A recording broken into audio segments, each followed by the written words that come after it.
قال رسول الله صلى الله عليه وسلم: ولد الزنا شر الثلاثة.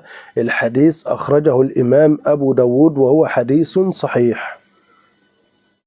قال النبي صلى الله عليه وسلم: إنما نسمة المؤمن طائر يلعق في شجر الجنة حتى يرجع إلى جسده يوم يبعث. صحيح ابن ماجه.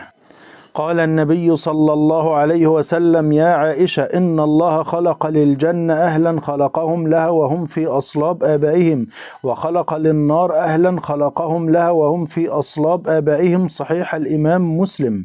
سمعت النبي صلى الله عليه وسلم يأمر في من زنى ولم يحصن جلد 100 وتغريب عام. صحيح البخاري. قال النبي صلى الله عليه وسلم: من نزل منزلا فقال: أعوذ بكلمات الله التامات من شر ما خلق، لم يضره شيئا حتى يرتحل منه. صحيح الإمام البخاري. قال النبي صلى الله عليه وسلم: الولد للفراش وللعاهر الحجر. صحيح البخاري.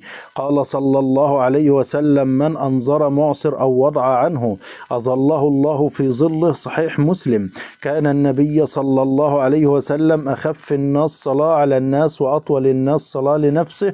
صحيح الجامع. قال صلى الله عليه وسلم: رحم الله رجل سمحا إذا باع وإذا اشترى وإذا اقتضى. صحيح البخاري. قال النبي صلى الله عليه وسلم: اسم الله الأعظم الذي إذا دعي به أجاب، في صور 3: البقرة وآل عمران وطه. صحيح ابن ماجه. قال النبي صلى الله عليه وسلم: لا يزني الزاني حين يزني وهو مؤمن، ولا يسرق السارق حين يسرق وهو مؤمن. صحيح البخاري.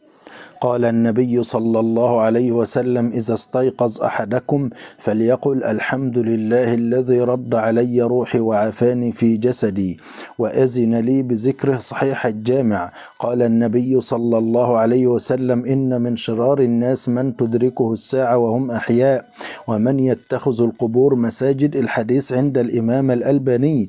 قال النبي صلى الله عليه وسلم: من استغفر للمؤمنين وللمؤمنات كتب الله له بكل مؤمن ومؤمنة حسنة. صحيح الجامع.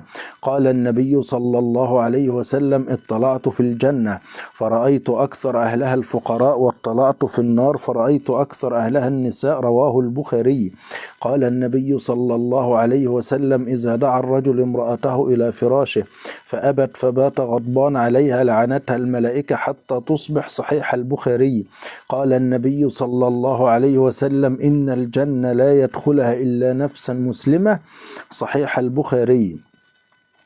قال النبي صلى الله عليه وسلم: إن أول ما يحاسب به العبد بصلاته، فإن صلحت فقد أفلح وأنجح، وإن فسدت فقد خاب وخسر. صحيح النسائي.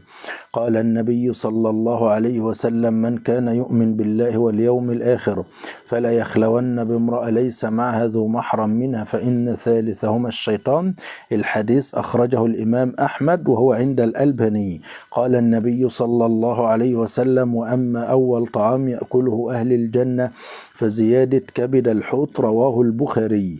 وقال صلى الله عليه وسلم: من نسي صلاة أو نام عنها فكفارتها أن يصليها إذا ذكرها. صحيح الجامع. قال النبي صلى الله عليه وسلم: من يدخل الجنة ينعم لا يبأس لا تبلى ثيابه ولا يفنى شبابه. رواه الإمام مسلم. قال صلى الله عليه وسلم: تزوجوا الأبكار فإنهن أعذب أفواها وأنطق أرحاما وأرضى باليسير. الحديث في السلسلة الصحيحة. وقال